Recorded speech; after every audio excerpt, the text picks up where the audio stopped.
Que dit la loi? Mobeko elobi nini? Émission na bino na manaka ya sika ya Top Congo FM. Awa nde bokozwa biyano na mituna na bino pe ndimbola. Que dit la loi? Mobeko elobi nini? Explication. Likolo ya mibeko miko kambaka ekolo na biso. Que dit la loi? Mobeko elobi nini? Chaque mardi à 14h. Rediffusion 20h. Mbote bandeko bandi ya manaka ke di la loi tokuta na bino sumoko na lelo na manaka na biso lelo tozali na sujet ya sika lelo tozolobela likambo ya avortement kolandisama na boyokani ya Maputo to protocole de Maputo bongo pona yango nazalinga mokote lelo na yambi mama maître Brigitte Mayombo azali bongo avocate na baro ya Kinshasa Matete. Maître Brigitte, mbote na yo. Mbote maman Cécile Ngumba na sepeli mingi na invitation ya Top Congo pona ko kanisa ngai pete ko pona kopesa nzela na bandeko ba kokana koyoka biso na o etali protocole makambo oyo protocole ya boyokani ya Maputo elobi na o etali kolongola ba bolongoli bazemi. Oui, ou bien avortement. Avortement, ok. Toujours le likambo ya protocole ya Maputo, ming penza na o etali bongo likambo avortement ko lansamana. Boyokani ya Maputo, maître koyebisa biso na tokobana no olimbolela na bandeko balandi batebe ba ka protocole de Maputo yango penza ezali ni soko ko limbola yango na ba mama po balanda. Protocole et bengami charte, comment dire, protocole à la charte africaine des droits de l'homme et des peuples relatif na droit de la femme. Protocole yango ezali instrument international oyo ezala adopté depuis le 11 ya 7e mois ya 2003 ezali mobeko oyo donc boyokani oyo ba mboka ya Afrika eyokanaki pona tina na kotombola ba droit ya ba maman ainsi yango biso pe tozali lokola na donc République démocratique du Congo azali parti etia pe maboko na kati ya boyokani yango. C'est ça, donc en gros yango protocole d'accord. Okay. Protocole de Maputo. C'est quoi protocole de Maputo wana ndenge le bel kambo avortement wana ezali kaka ba mama to pe na bilenge pe bango bazali concerné na protocole wana ya Maputo na tina likambo avortement. OK. Protocole oyo elobeli kaka likambo ya bolongolize mité to avortement. Protocole de Maputo elobeli ba droit ebele ya mwasi. Et elobeli botongo ya mwasi mbala kala ezalaki na pourcentage faible la représentation à moi si na ba institution. C'est grâce à protocole oyoke les loto komi kolobela pe likambo ya parité en dehors ya likambo etali bolongoli bazemi protocole de Maputo et le beli makambo ebele o etali ba maman etali mwasi en général. Tant bazolo ba mwasi, quand on parle de la femme on parle de l'adulte comme de la jeune fille. Donc ezali oyoso azali na sexe féminin nde asengeli na azali concerné na protocole oyo. Alors je pense que c'est ça la réponse. Oui. Hein? D'accord, merci. Okay. Ce que ningi mettre au zolo ba été protocole à Maputo le belika le kamba avortement le belika ba droit et belé à moi si est-ce que ko citer les biso moi ba droit wana en quelques lignes ba protocole oyo ezali les points saillants ezali au Italie le droit de la parité homme-femme ezali protocole de Maputo ndemutu et le belela kiango. En dehors de ça et que le belela pe makambo au Italie o tina ni tozali awa au Italie bolongoli bazemi ya ba maman comme ba bilenge. OK. C'est quoi kolandisa mapena na protocole ya Maputo yango lobi nini penza na tina likamba ko supazemi. Protocole de Maputo na article na yango ya 14 donc ya zone na minei et lobi boy. Et je peux sa autorisation na bolongolizemi oyo ekoti na ndenge ya agression sexuelle, na ndenge ya viol, na ndenge ya bosangisi nzoto ya ba membre ya libota moko, pe na bazemi oyo ezali kotia mama moboti en danger, tout comme zemi oyo mwana oyo aza na kati na libumu azo se trouver na danger. Protocole oyo epesi autorisation na mwasi oyo porteuse ya zemi ya boye akoki kolongola zemi. C'est ça. OK. Polandi bandeko balandi maître alobi mwasi akoki kolongola zemi ndenge protocole wana epesi nzela soki zemi wana na nzela ya inceste bosangani ya bandeko to pe soki ba viola kiyo omoni ete na sepeli na zemi wana te na ngina longola to pe soki zemi ezali na position ya malamu te mama akoki kozwa mokano ya kolongola zemi sika. Maître akoki koyebisa biso est-ce que ekolo na biso Congo démocratique yango pe endima mobeko moye c'est ndima yango?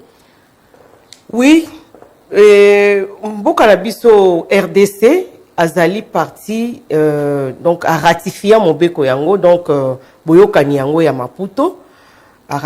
Congo RDC a ratifié yango. Pour preuve, en 2018 le 14 mars gouvernement Nabiso a décidé qu'on publie yango même dans le journal officiel Nabiso.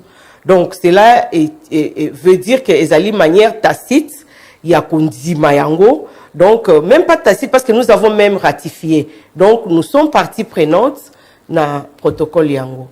OK, na ebité sur dans tout qui motuna na bien na ngana ba été école Congo démocratique mibeko ya école de Congo démocratique et si et salami kolandisama na protocole oyo ah na école Congo démocratique. Merci madame, merci pour la question. Et si kawana nde ezali kopesa mwa kokoso. Ezali kopesa mwa kokoso pour na nini? Parce que na lumière ya mobeko na biso ya mboka, donc la loi pénale congolaise à son article 165 et 166, ezali ko condamné pratique ya avortement, ezali ko érigeango en infraction. Ce qui veut dire donc à l'article 165, bazali ko condamné mutu oyo nyonso akopesa na mwasi kisi breuvage ou bien bilei moko ekoki kolongolisa ezemi, en tout cas passif azali akoki kozala condamné ya kosala boloko pour natina na likambuana. Mais non, en tout cas ça na droit ya kosala plus donc de 5 à 15 années d'emprisonnement de servitude pénale pour na ndenge aller 6 mois si bilei oyo ekumbi na kolongola zemi. Atako soki mwasi ye moko yaki abilongola zemi pour na sepeli na zemi ngote. Ezali na moi nuance. Nuance na sens que article 165 ezali ko condamner mutu oyo apesi mwasi breuvage ou bien kisi oyo kolongola ezemi. Ye kutu mutu wana azali plus azo subir plus servitude pénale ya makasi koleka na mwana na mwasi wa longoli zemi. Mais na article 166 mobeko elobi te mwana mwasi oyo akolongola zemi azalina aza passible ya peine ya de 5 à 10 années de servitude pénale. Ozomona ke molongoli zemi aza kutu na etumbu bakasi koleka mwana mwasi oyo alongoli ou bien mama oyo alongoli zemi. Tout ça ezali mibeko na biso ya mboka. Mais mobeko likonzi ya mboka, constitution na biso etalisi ete mobeko nyonso oyo euti libanda, donc la loi ya libanda, les traité international tel que protocole ya Maputo boye ezali na prééminence sur ba loi na biso local. Ce qui revient à dire que na prééminence sur la sanini ezali kolo ya mibeko na biso. Ouais ezali likolo mibeko nyonso euti libanda oyo biso to ratifier ezali likolo ya mibeko na biso. Bomoni donc na cas d'espèce normalement esengelaki que mobeko na biso ya mboka pe ezala adapté na likambu wana elobela accord ya Maputo na kati ya Mobeko et puis ça pendingisa na ba maman tout comme ba jeune fille oyo bazo se retrouver na ba conditions wana bien limité na accord de Maputo balongola bazemi. Mais sur le plan pratique et ça liminanité nde koko ezali na kati ya mboka okokutana na situation biso ndokola biso bato ya mibeko nous les praticiens à droit toza souvent na buté na difficulté wana. Kasi sika bino batami beko ba praticien ya droit ndongo lo biwana nini kasi sengeli ko sala po te ko na biso e ko rabon ko tia ba protocole wana ke na ko signer libanda e ko tsa yango pe na misala po te balamboka babika na kimia ta mama monike zemi oyo na sepe na ngoti na ko kene ko longola yango.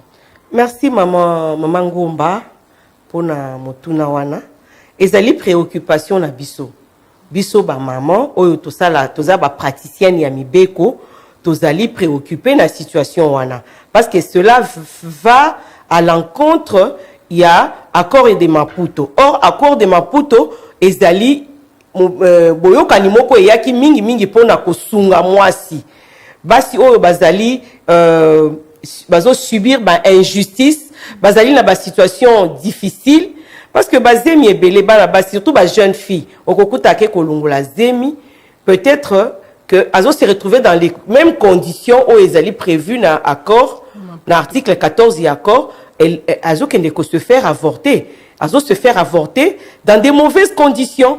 Or l'accord de Maputo ezali koya kopesa ba condition ya malamu pona kolongola zemi yango pe après l'avortement ezali assuré. Donc la femme a le droit n'a pas soin après avortement wana. Donc ça s'appelle d'ailleurs un avortement médicalisé. Donc ezali droit moko boye esengeli ko pesa na mwasi ou azo se retrouver dans ba condition oyo to uti kotanga. Mais quand on se voit devant une situation telle que application ya mobeko yango ezozala ezokokutana na mwa kokoso ndezo ko pesa biso passe. Alors qu'est-ce que nous devons faire nous les femmes biso lokola biso ba maman o toza ba praticienne ya droit tozali na obligation en fait il faut tout il faut une sensibilisation tout ça là ba plaidoyer ya makasi auprès du gouvernement pour que ba adapter loi pénale na biso na accord oyo ya Mozambique ya Maputo. C'est ça. OK, maître. Dans l'andio pénal ndongo lobby en conclusion accord oyo protocole de Maputo yango penda yeko bimisa elingi lokola comme si souki salikambo ya kufa ya mwasi na ba avortement clandestin. Donc ezali pesi mwasi nzela so komunike na sepeli na zemi ote okoiko longola yango. Si ka maître Brigitte Mayombo yebisa biso en tant que femme moi so abi mibeko est-ce que bosala ba campagne na terrain pona ko lendi sa ba mama ba ete so ina lingi na longola zemi na okene ko bata mate pona na kufa na sengeli ko sala yango d'une manière ouverte quoi. Ngai nazali maman nazali pe moboti naza mwasi nazali moboti ba avortement oyo ekoki kozala prohibé na mobeko ou bien ekoki kozala bongi na kopekisama ezali ba avortement oyo clandestin tel que bozolo bayango wana clandestin ça veut dire que ba avortement oyo ezali kokende na sens ya na esprit ya boyokani ya Maputo te ya ba jeune fille omoni ba jeune fille o bazalaka akei azali kotambola ndenge ya malamu te kokumba bazemi kokende kolongola na clandestinité nde ezape malamu te. C'est pourquoi, pour pallier à cette situation, il y a la planification familiale. Oyo komona ba jeune ebele ba komi bana batonga pona ko éviter ba avortement wana oyo ebomi bana basi ebele. Ebomi penza bana basi ba jeune fille ebele ba kufi na suite ya ba avortement clandestin. Or, ceux qui mwana mwasi a se retrouver dans des conditions oyo telles que azuzemi suite ya inceste. Parce que ça n'a pas parents misusu komona okuta na bandako misusu na mabota misusu tata azwaka mwana noko azozwa mwana yaya mwasi yaya mobali azozwa leki na yaya mwasi. Alors devant une situation comme ça pour éviter ba soni wana pour na éviter parce que nzambe asala mibeko asala mokili kolandisa mana mibeko na ye. Tu sais okoki koboko la bangulu mais to monaka soki obokoli bangulu baboti sombi ngulu ya mwasi na ya mobali otie bango esika moko obokoli basangisi nzoto bazwi bana wana bakosangana na bango na bango te parce que soki basangani bango na bango petit on les appelle des porcelets hein bana ya ngulu hein bakokufa baza na vite déjà banyama baza bongo de même que les mabata ce n'est pas bon que lignée moko bazwa na bango sauf baka ya ba kintuidi ainsi de suite mais déjà quand c'est d'abord une honte famille moko koki ko se décider que lokola kaya boyeli biso bazo se retrouver dans la situation oyo énuméré dans le cas énuméré par l'accord de Maputo bakolongola zemi wana mais moi si oyo d'une manière délibérée akaya juste minaye soki ake kolongola bien mobile ake kolongola moi si zemi na ba condition wana tokoki kotika ngona na cadre ya infraction donc s'il faut adapter la loi nous devons le faire kolandisama na accord ya Maputo parce que l'accord de Maputo a énuméré un certain nombre ya baka oyo koki kosenga ke balongola zemi par exemple na baka ya agression sexuelle par exemple ce qui se passe na est ya mboka ba maman bazo se retrouver devant une situation telle que bazo agresser bango bazo violer bango bazo zo bazemi moko non désiré et une grossesse comme ça tu peux rester moi c'est OK qu'on développer comment dire kozanga bolingo ya mwana o ya memi et c'est ça c'est un problème à la longue une telle grossesse oui moi c'est OK qu'on communiquer même tristesse ne wana mwana koli na ba blessure intérieure et ça ekoki kozana ba conséquences néfastes na société d'où bazemi ya ndenge wana esengeli kolongola yango hein et même ceux qui balongoli yango ekozala ekotomber na cas ya ba infraction te c'est ça. Maître, mais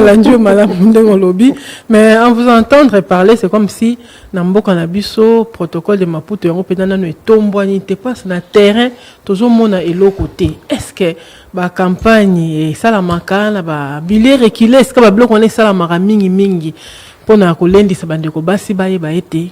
Zemi, so na sepel na zemi te na ko kolongola, sko nini penza mboke ko sala poete, bana basi ba baye ba. Donc ba protocole ya Maputo. Bon, tous un problème moko na mboka na biso. Problème moi koko so wana ezali na ma mibeko ebele pe ya mboka, okokuta ke ezana mibeko ebele eziko exister, mais bato ebele baza koyeba yango te. On a un problème de vulgarisation. Or, il y a une disposition légale, un principe général de droit qui dit que nul n'est censé ignorer la loi. Okay. Quand on dit nul n'est censé ignorer la loi, cela suppose que cette loi doit se faire connaître, le gouvernement a l'obligation de faire connaître la loi à la population. Bande ko balanda yango malamu maître lobi ni ne censé ignorer la loi donc mutu moko ta ko kozanga koyeba mibeko mutu nyonso fa yeba oyo azana mboka asengeli na koyeba mibeko nyonso esengeli donc elingi koloba ete ko banda mwana muke kino mukolo parce qu'il y a des enfants en difficulté avec la loi bazali obligé ya koyeba pe mibeko na mikolo nyonso na ba mama o bazana fin fond ya bamboka basengeli na koyeba mibeko or bamibe kwa ngona biso tozo ça la sensibilisation en côté tozo ça la vulgarisation en côté il y a même des lois qui n'ont pas ezana comment on appelle ça il y a et ça la mi penza na ba nini application en côté ozomona nyonso wana ezopesa moi kokoso mibeko ezo sala ma oui certes mais tant que ça vulgarisé moyen quoi application non est la difficile. Voilà pourquoi à un autre niveau ce que nous pouvons faire nous en tant que maman parce qu'il s'agit de femmes nous devons sensibiliser la femme à comprendre tout mais ça la campagne faire comprendre la jeune fille comme la maman ba makambo oyo elobami na boyokani oyo ya Maputo. C'est ça. Ok, to suko mettre net ko to net sensibilisation de ça malamu te suko eza faute ya nani parce que bandeko bayebi na bango bandeko basi bayebi te faute ya nani bulamatari to za faute ya mama po mama ye ko la raté ezali faute ya mbulamatari. Gouvernement de asengeli ko sensibiliser. Gouvernement asengeli ko vulgariser mibeko pour permettre à ce que parce que tous un ministère il y a genre. Oui. Hein? Par exemple, par le truchement, quand je parle du gouvernement, je cible plus le ministère il y a genre. C'est le travail que devait faire le ministère il y a genre. Donc, dans le domaine nion ce sengeli ministère il y a tutelle, à ça l'effort il y a qu'on vulgariser mibeko au etali domaine naie. En ce qui concerne la loi, donc le protocole il y a Maputo oyo. Comme ezali makambo ezali na rapport na ba maman ezota la genre donc maman na biso ya genre akoki kozwa ba disposition pour na ko sala yango et même ba organisation non gouvernementale ekoki pe ko se liguer ba sali ko telema ko bunda pour na ko sala ba plaidoyer auprès du gouvernement pour que le gouvernement a azwa ba disposition pour na ko adapter loi pénale na biso oyo na protocole ya Maputo. Okay. Aujourd'hui, je viens de poser la question à un magistrat. Je l'ai appelé. J'étais en train de venir, je l'ai appelé pour vérifier un peu sa position par rapport à cette situation. J'ai posé la question comme si j'ai un défaut. Linga maman. La tuni motuna lokola que nazali na dossier. Na bengi magistrat na tuni ndeko. Nazali na situation oyo na ningi nazali na préoccupation moko. Ce qui m'a même lui au dossier à viol lelo. Attitude nini okozwa. Maître. Et puis c'était un magistrat répressif. Hein? Il me dit non, je poursuis. On a lobby. Ah, mais papa. On peut poursuivre yango conformément na boyokani ya Maputo. Alors bon, d'abord, boyokani ya Maputo ngana zana ngote. Il n'a pas l'instrument avec lui. Or, c'est un magistrat. Par quel abus ce sengeli et tient à disposition il y a un magistrat protocole il y a Maputo d'abord. Parce que j'ai posé la question à un magistrat, il m'a dit qu'il n'a pas ce protocole là. Azana yango teboué physiquement à koyeba yango nengeni. Il est censé gérer ba dossier bazo memelaye. Il doit instruire en tant que magistrat en conformité avec le protocole de Maputo parce que déjà constitution na biso ezolobake ba loi oyo ya libanda ezali likolo ya libeko na biso ya kati ya mboka. Or biso to ratifia protocole ya Maputo. Magistrat za censé koyeba ke mobeko ya mboka elobi nini, mobeko ya Maputo wana boyokani ya Maputo elobi nini, ka ba elingai ezali ndenge nini na traité yango conformément na loi na biso avant tout ratifier ou bien donc il y a beaucoup de situations qui pour moi ramification est belée et ça n'a pas problème il y a pas rétroactivité à loi ainsi de suite donc tout ça ils ont senga que sensibilisation donc pour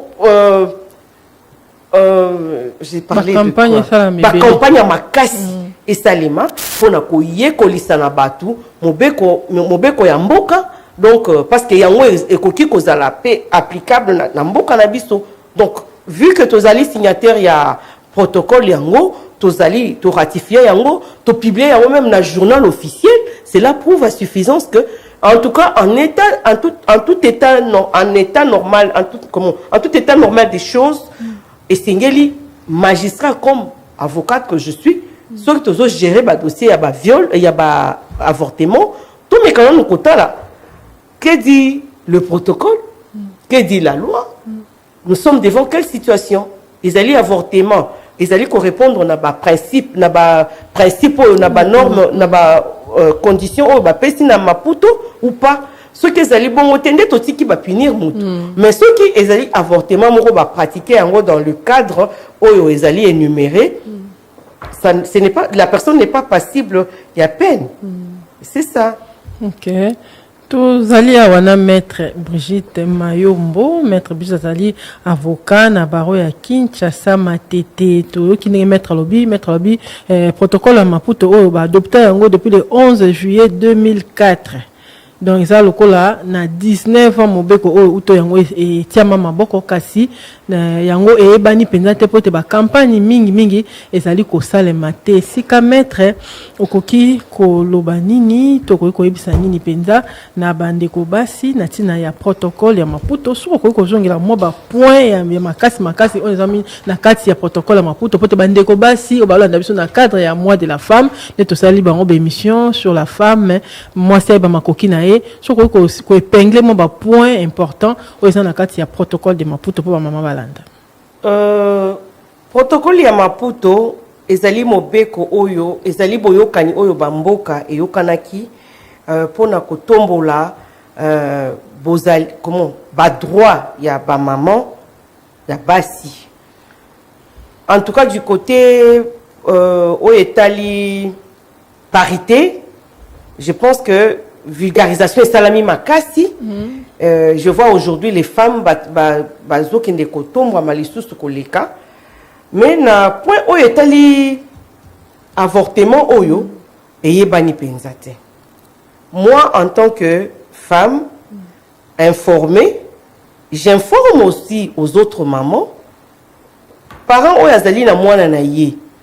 Aza na situation oyo yaba. Tout comme elle-même la maman. Dans la situation, il y a zemi y a agression sexuelle, zemi y a viol, zemi y a inceste. Azana droit ya kokene kolongola yango, akei penza na hôpital. Balongoli zemi pe balandeli ba soin après avortement wana, sans être inquiété sur le plan légal. C'est ce que moi je peux donner comme information à la femme. Et j'en profite, comme c'est aussi le mois de la femme, toujours dans le cadre de vouloir promouvoir le droit de la femme. En tout cas, ezali di kambu oyo ba mama esengeli to betela yango penza c'était makasi. Po basi ebele okomona ba kozo mwana na ye amemi ba ki kosala ba avortement clandestin na kawana ba violer mwana amemi ba ki kolongola zemi d'une manière clandestine et ezalaka na ba conséquences ebele ya mabe. Na ba munganga pe esengeli toyebisa bango parce que bango nde bazalaka pe na ba situation wana makasi okomona bazuki ne kolongola bana ya batu bazemi na ba produit moko boye d'une manière pas bien bango moko bazosala ngo d'une manière clandestine alors que ezali autorisé bakoki koyamba pe batu lokola ba patient normal na kati hôpital ba consulter ye ba memie na salle d'opération donc ceux qui ba kosala curettage ceux qui ba kozwango na banenge ya ba formule ni ba kosalela d'une manière normale d'une manière légale ezali autorisé mboka na biso azali a ratifier mobeko wana ceux qui tembe botala na journal officiel les ali publié donc c'était publié depuis le 14 mars 2018. Mais naza un peu na moi et l'autre ko intrigué nga Isaac. Pourquoi avoir attendu si longtemps pour na korati pour na komatina pour ya ko publier yango. Ezali mobeko moko ezali malamu pour na maman et sengelaki ko sala yango depuis imaginez le nombre d'années passées depuis 2003 et nous avons publié ça dans le journal officiel en 2018. 15 ans après. Et ça est belé, c'est énorme. Qu'est-ce que nous n'avons pas perdu comme femmes Voilà.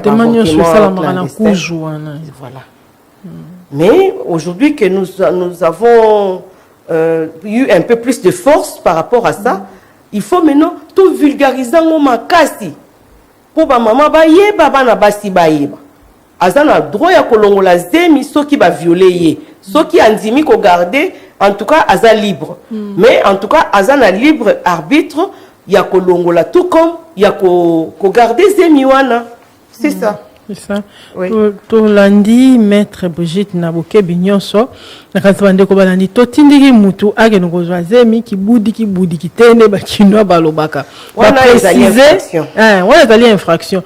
Ba préciser malamu cadre nini na condition nini yo okoyi kolongola zemi balobi soki ezali zemi ezwami kati na bandeko ndenge makambo mabe ndenge sa maka ndeko azwi ndeko na ye bazwaki yo na makasi mpona kosangisa nzoto wana koki kokende kolongola zemi to soit zemi oyo ezali na position ya mabe nde mama akoki bongo kozwa mokano ya kolongola zemi nakanisa bandeko balandi tolandi malamu penza na bokebi nyonso penza likambo ya protocole ya Maputo boyokani ya Maputo yango batiaka yango maboko uto mokolo le 11 juillet 2003 ezaki 2004 tene nalobaki liboso 2003 de bikolo basanganaki na kati ya bikolo basanganaki ekolo Congo démocratique pe ezalaki signataire ya accord wana na yango bandeko balandi tolandi biso nyonso na bokebi nyonso ndenge mama maître Brigitte alobi na kanisa mpona mokolo lelo moke tokomi kokende bongo na suka na kokundolisa bino numero na biso oyo azali na motuna na kanisa maître Brigitte aya mpona mbala suka te akoki susu kozonga soki bosenge ezali soki botili mituna tobenga ye tokobenga ye numero na biso ezali 085 0089 213 085 0089 213 maître Brigitte na bandi mpona mokolo lelo tosuki awa na bite soko eza na point moko etikalaki okoki olingi obakisa. Merci maman Ngomba. En fait, le seul point ezali ko préoccupé biso ezali kaka ya kotalisa na bandeko que tozo tinda batu bakende kozwa bazemi te bakende kolongo. Il faut tozo yokana malamu. Zemi oyo tozo lobela awa ezali zemi oyo babengaka bazemi à haut risque. Par exemple, oyo ezaka ezotia maman na danger. Maman koki kokufa soki batiki zemi wane continuer tina suka. Soit mwana koki kokufa soki batiki zemi wane continuer tina suka. Ça c'est le premier point. Soit deuxième cas, ezali cas ya viol ou bien cas ya agression sexuelle. Ou soit donc ça ce sont les trois cas. Agression sexuelle, viol.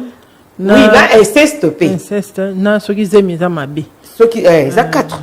Soki zemi eza na danger, soki ezali inceste, soki ezali agression sexuelle, soki ezali viol. Nde yango to sengi ete ba mama bakoki kolongola yango okei na hôpital na ye kolongola zemi. Consultation bafongoleli yo fiche bakomi ke mama kingani alekaki mukolo kingani kolongola zemi mais tozomona eloko ya mabeza nini soki mwasi alongoli zemi ebebisaka mwa réputation lokumu ya mama tout ça ezali kozanga vulgarisation ya boyokani oyo soki en tout cas ba plaidoyer ezala makasi tokobisa makasi yango de sorte que ezala vulgariser eyebana partout que moi si on se retrouve dans la situation en boye a kende kolongola zemi wana parce que bakokanga yete a commettre infraction te muto ko commettre infraction nde yango tozo senga ba conformer loi pénale la biso ba garder kaka parti oyake zemi oyo muto ake kolongola eza ya inceste te eza ya viol te agression sexuelle te eza pe na danger te muto ake kolongola wala ça l'infraction mais mutu oyo azali na situation moko oyo tozali kotanga awa ya protocole boyokani ya Maputo lobi azana toka olongola si en tout cas na pesio merci mingi na tonzi yo botonzi ndeko mama Ngomba Cécile na tonzi Top Congo na invitation oyo bopesaki biso pona kopesa biso nzingisa nzela ya kopesa mwa likanisi na ba mama na oyo etali bolongoli zemi en rapport ya accord ya Maputo. Merci beaucoup. Ok, merci bandeko balandi pour la mokolo malelo to sukia to pesi merci na maître Brigitte Mayombo yazali avocate na baro ya Kinshasa Matete matondo mingi maître Botika malamu. Que dit la loi? Mobeko elobi nini? Émission na bino na manaka ya sika ya Top Congo FM. Awande bokozwa biyano na mitona na bino pe ndimbola. Que dit la loi? Mobeko elobi nini? Explication. Likolo ya mibeko miko kambaka ekolo na biso. Que dit la loi? Mobeko elobi nini? Chaque mardi à 14h. Rediffusion 20h.